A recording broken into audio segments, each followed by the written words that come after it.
Welcome back to our newest interview series on the Queen Sports Network, Inside the Lion's Den.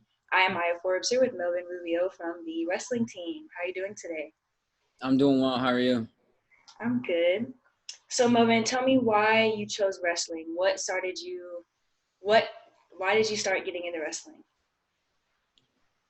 At first it was something for me to do after school.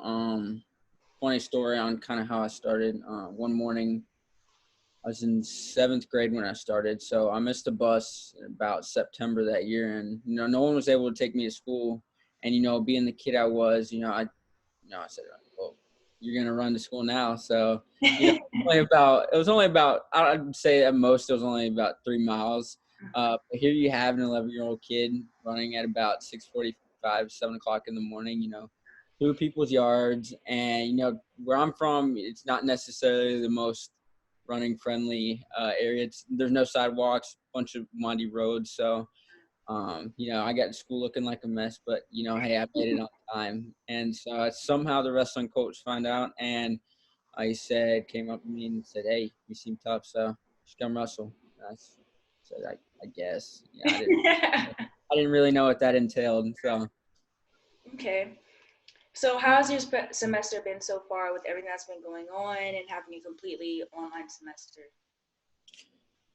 so this fall wasn't like the sudden change like the spring was. Fortunately, the professors I've had during these strange times had done an awesome job making it work for us.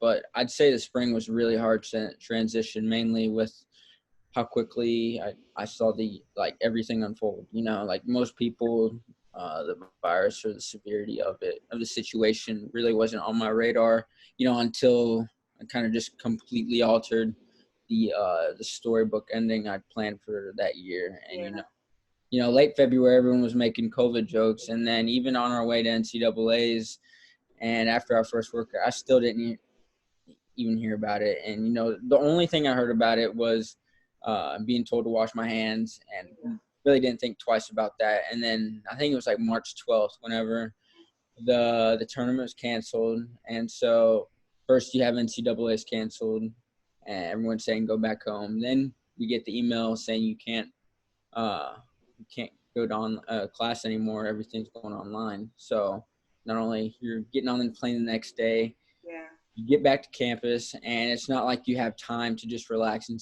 let it all settle in because you had to pack and leave.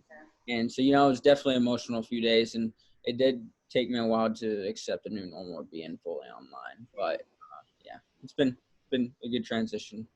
That's good.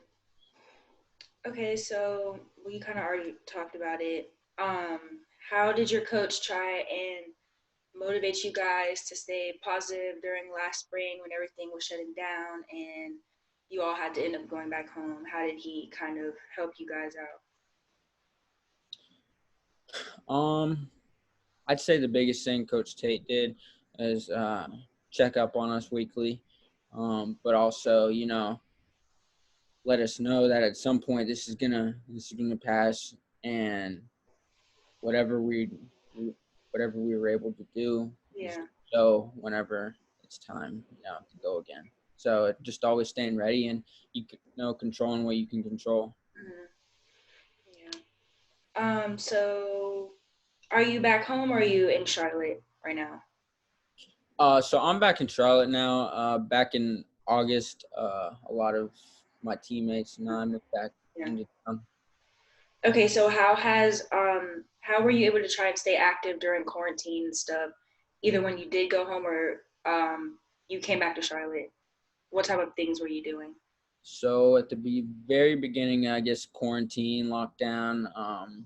I'm I'm only like 2 minutes away from technically being in Nashville, back at home. So being in that area, is I'm able to mountain bike a lot in the Pisgah National Forest, and run the trails. When we first went into lockdown, and when we got back uh, in August, a lot of the guys and my teammates started going to a local wrestling club called Dark Horse.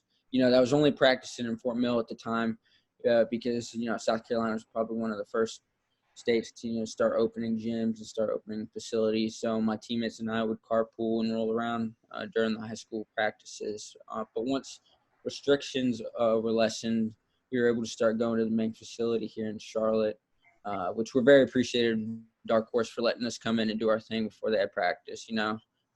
But yeah, also we took the opportunity to train with our strength coach DJ once they had started having workouts at the complex. And yeah, and since November 1st, we've all been back together on for the most part on campus, uh, doing our thing, getting back in a routine. That's good. Okay. You already really answered that. So, how did your team kind of stay connected from last semester till now, with everybody being apart until you guys came back together? I mean, that wasn't too hard for us. We didn't have as many, I guess, virtual like Ring Central Zoom meetings as maybe we could have.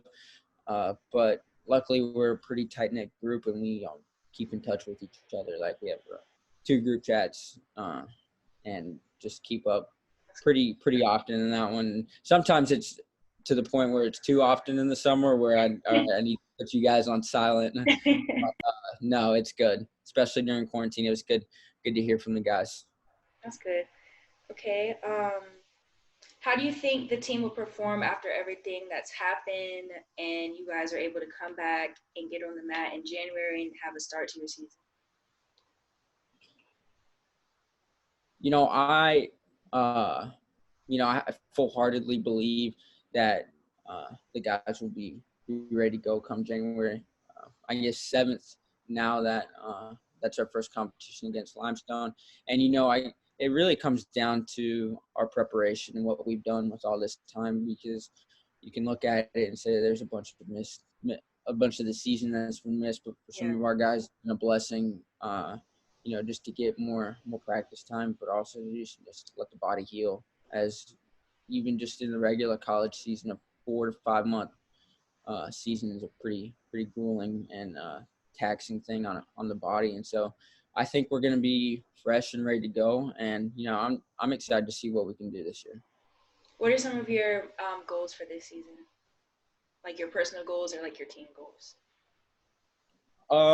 This season, I'd say I have more team goals or more goals uh, that are selfless related compared to usual. I mean, first and foremost, like, I want to help my teammates in any way I can and be there in any way for them to see all of them and any of them successful. And like I said, like I want to see what we can do. And I mean, we just want to see if we can win a Dayton Conference title. I mean, I know we can do it, but so I actually just had ACL meniscus surgery about 2 months ago. Um, but regardless, I still believe in my team that they can get the job done. Regardless, my goal any given year is to be a national champion and to be a guy my teammates look up to, and just to be a good ambassador for the program and the school. And like I said, Coach Tate preaches attitude and effort, and I mean it couldn't be a better or more important to live by that right now. Never. As different as the season and whole year may seem, even though it may not be wrestling, I still have to find ways to get better. I can only control what I can control. I should never let these things that are out of my control deter me. NCAA's got canceled. That sucks. Get ready for the next year. Yeah. Uh, get got knee surgery. Unfortunately, well, you have to be patient another year. It's heartbreaking, but there's no reason for me to pout and dwell on these things or anything if I can't change it. I mean, in anything, there's so much more in control compared to what's out of your control. And I may not be able to physically practice with my teammates, but that shouldn't stop me from being there for those that can. Whether that just be some little thing by giving them high fives before practice while they're warming up. And I've been on the other side. That goes a long way. Providing some positive self-talk to some guys that may need it. Giving input on certain positions, telling a guy they look really good, and telling a guy they need to pick up the pace, and talking to. As for myself, I mean, really, what I'm focusing on is just doing what I can do. I can do my rehab the right way. I can do a circuit my trainer Caroline puts together for me. I can lift with the team. I with the best of my to the best of my ability. I can move around in my stance. I can bike and do a lot of things. And you know, I like to believe that a lot of things I'm doing right now has become to fruition because of my initiative to always do what's in my control and to focus what I'm allowed to do, not the things I can't. Yeah. Well, those are all the questions that I have for you. But for my last question, how would you describe your team in one word Uh, and why? yeah, funny. We're pretty funny guys. We're always cutting up. I mean, we have a lot of fun, but we do know when it's time to get to work. But yeah, I mean, there's just always something going on. We always make fun of each other. We give each other a hard time, and looking like if it was anyone else looking on the outside, probably question like, "Dang, you guys are really like hard." But I mean, we love each other, so yeah, we like to kid around, and give each other a hard time. So yeah, Good. Well, thank you for joining me today, and I wish you luck on your upcoming season. thank you.